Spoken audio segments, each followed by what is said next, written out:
Magandang buhay mga ka-good news. Ang ating episode ngayon ay tungkol sa mga ginto natin na nariyan sa Ayala Museum. Yan ay pagmamay-ari ng mga Luksins at Ayala. At nariyan ang ating mga tinatawag na mga pamanang ginto ng ating mga ninuno noon pa man. Kaya atin panoorin at pakinggan ang bidyong ito. Features over 1,000 gold objects dated circa 10th to 13th centuries, originally collected by the late national artist for architecture Leandro Locsin and his archaeologist wife Cecilia Locsin. Okay, itong si Leandro Locsin ay isang pioneer in architecture sa Pilipinas. Isa siya sa tinaguriang pinakamagaling na arkitekto ng dating Presidenteng Marcos, si Teodoro Locsin, at ang kanyang asawa ay isang archaeologist, kaya nagtayo sila ng museum at ang kanilang pakay dito ay i-preserve at i-display diyan ang mga ginto na gawa ng ating mga ninuno. At hindi lang yan, nariyan talaga ang nakuhang pinakamaraming ginto na legendary na tinatawag na Surigao Treasures na nakuha ni Mang Berto Morales sa Surigao del Sur.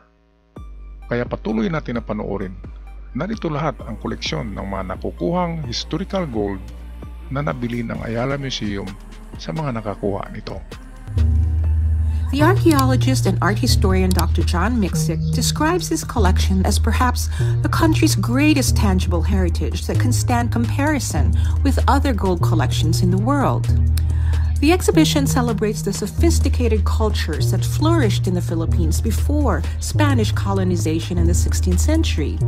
Some forms recall those from other Southeast Asian cultures, affirming regional affinities and inter-island engagements that flourished before sustained contact with the Western world. Ito nga ang nakamamanghang mga ginagawang alahas ng ating mga ninuno.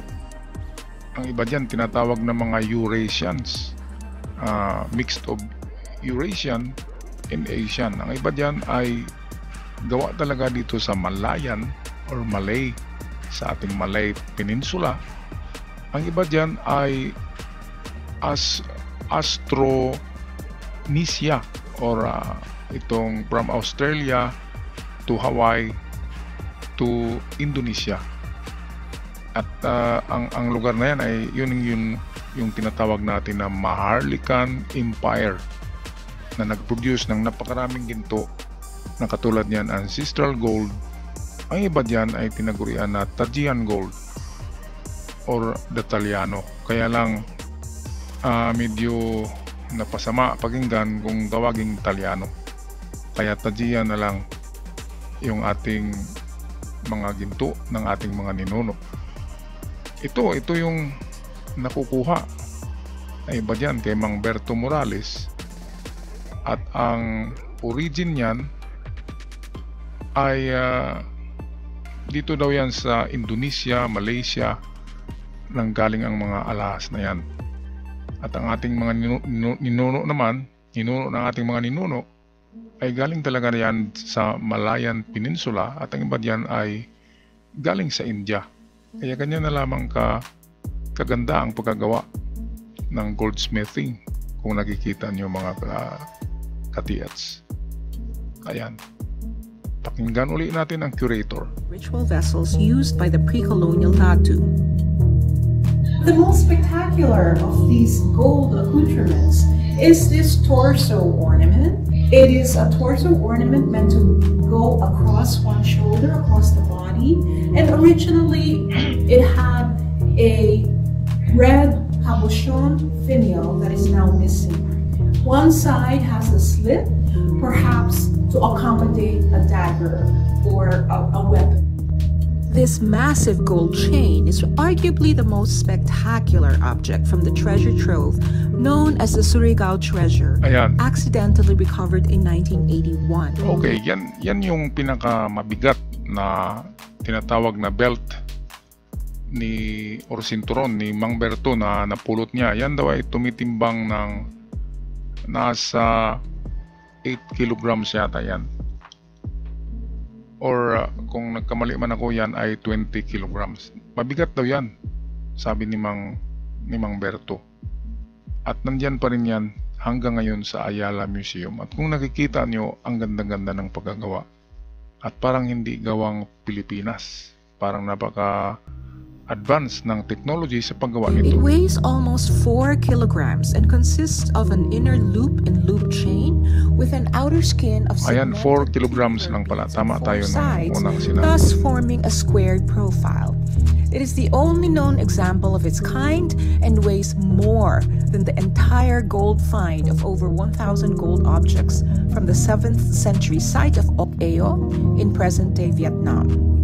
Okay, kung alam niyo mga katiyats, sobra ng kalahati ng ginto sa Ayala Museum ay galing talaga kay Mang Berto. Kasi ang total niyan ay nasa 45 kilos lahat. Mahigit yan. Hindi lang eksaktong 40, kundi nasa 45 or 44 kilos of jewelries na ganyan kalalaki ang nakuha ni Mang Berto nang mabuldos niya yan sa Magruyong Tandag, Surigao del Sur. Ang mga alahas na yan. Kaya napaka-legendary. Sa history ng buong mundo, yan yung pinakamaraming ginto. At hindi lang yan nailagay sa Guinness Book of Records na yan ang pinakamaraming hoards of treasure na tinatawag. Yan ang talagang pinakamarami. At 22 carats gold siya. Napakataas ng kilatis. Kaya yan ang ating ipagmamalaki hanggang sa ngayon. Dahil hindi natutumbasan ang ganda ng pagkagawa nito. One of the most important manuscripts that give us an idea of how these ornaments were worn is the manuscript called the Boxer Codex, which scholars date to 1519, or more recent scholarship suggests 1595. And in this manuscript, you have images, watercolor images that we have enlarged in the walls of this alcove to show you how the pre-colonial inhabitants that were encountered by the Spaniards at the time of early contact wore their garments of lustrous, sumptuous silk and ornaments of gold. At ang gumawa daw ng Boxer Codex ng mga drawing na yon na gawa sa watercolor ay mga Chinese. Kasi nakapunta ang mga Chinese dito sa Pilipinas noon. Kaya nga Chinese ang nagsabi na ang Pilipinas ay ang the land of Ophir. Kaya yung Boxer Codex na yan ay isang Chinese artist ang nagdrawing nito. The Jesuit missionary Father Ignacio Alsina provides detailed descriptions of traditional jewelry still in use in the late 17th century. Both men and women had pierced ears to accommodate a variety of ornaments. Men had 1 or 2 holes per lobe, while women had 3 or 4. The larger earrings were usually worn on the lowest hole, such as this pamarang, decorated with extremely fine granulation, which you can appreciate better using the magnifying glass built into the exhibition drawers. The larger ornaments were only worn by men. In contrast, only women wore jewelry with floral motifs. A specific type of earring embellished with floral-shaped spangles called kayong-kayong occurs only in the Visayas, suggesting specific cultural preferences in different regions. Grabe talaga yun, no? Kahit sa Visayas ay napakaganda ng jewelries tulad ng ganyan, mga dangling. At ang mga babae pala ay maliliit yung kanilang sinusuot at floral in design, ibig sabihin bulaklakin. At yung sa mga lalaki naman katulad ni Lapu-Lapu ay ang laki ng earring ni Lapu-Lapu, yung kanyang sa may tenga na napakalaki, yun ay ginto. At yun ang nagpapatunay na talagang malalaki ang ginto ng suot ng mga lalaki na ninuno natin kaysa mga babae.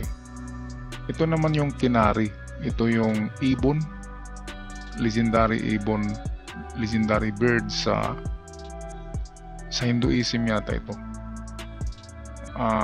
Origin yan ay India. Ito yung parang ibong Adarna. Ayun. Ito naman yung mga mask. Ang daming nakukuhang mask na ginto, tinatawag na death mask sa Palawan. Karamihan yan ay tinatawag na Oton mask or Oton man mask, na isang maskara ng isang namatay na magandang katayuan sa buhay. Though further research is needed to illuminate this possible connection. This extraordinary gold sheath in the form of a male figure probably covered a solid core to which it was secured through perforations along the slit in the back. His arms are bent at the elbows and gesture upward to his chest. 16th century accounts describe pre-Christian figures called tao-tao, likha, or narawan that were kept in houses to protect the residents within. This intriguing set of gold sheets depicts a two-wheeled chariot with a large human face on top and a smaller full figure near the base. The gold icon appears to be related to the Hindu sun god Surya. Ito yung mga ginto sa agusan na nakuha. Yan. Sa Butuan at agusan, yan ay parte naman ng agusan ng Butuan ay napakaraming napulot na ancestral gold. Katulad na lamang ng Golden Tara. Ang Golden Tara ay napulot lang yun sa isang ilog. At hindi lang yan, napakarami. Diyan sa Butuan Museum ay makikita natin ng nakikitang mga ancestral gold na napupulot sa agusan at ang iba diyan mismo sa Butuan. Kaya napakaganda talaga ng Pilipinas noon. Traced archaeological evidence of Kalinga's presence in Malaysia, Sumatra, Java, and Bali. Ancient connections to pre-colonial Philippine cultures merits further study. In 1981, the Locsin Foundation sponsored an archaeological project in Agusan del Norte in Mindanao, led by supervising archaeologist Dr. Warren Peterson. 6 burials were recovered under controlled conditions in Masago, Butuan. Chinese export ceramics found in association with the gold objects and radiocarbon dating of charcoal samples from 2 graves indicate approximate dates between the 10th to 13th century, hence the tentative dating of the gold objects in this exhibition.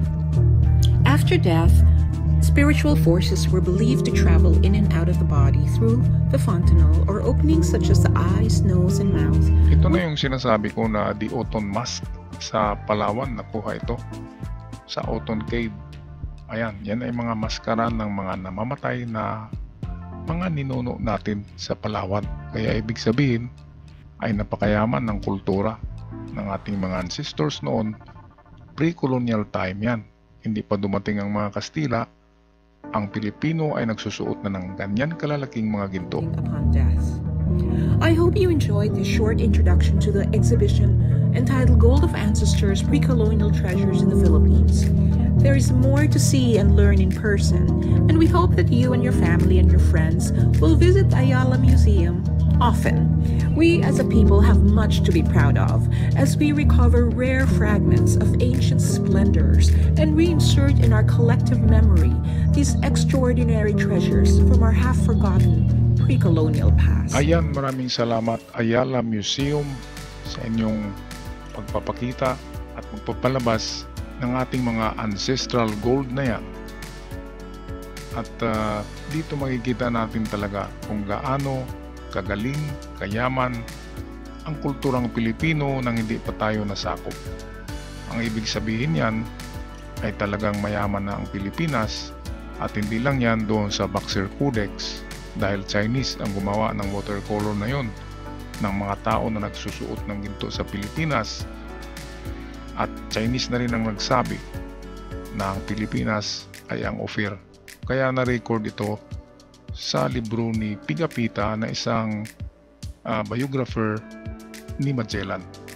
At hindi lang yan, sa record ng Spain, ng Espanya, sa kanilang dokumento 98, ay sinabi doon at nabanggit na ang Pilipinas sa tapat ng China ay ang Ophir or the land of gold na pinupuntahan ni King Solomon. Kaya God bless us all, mga kababayan, mga ka-TH, mabuhay ang Pilipinas. Ako'y magpaalam na. Maraming salamat.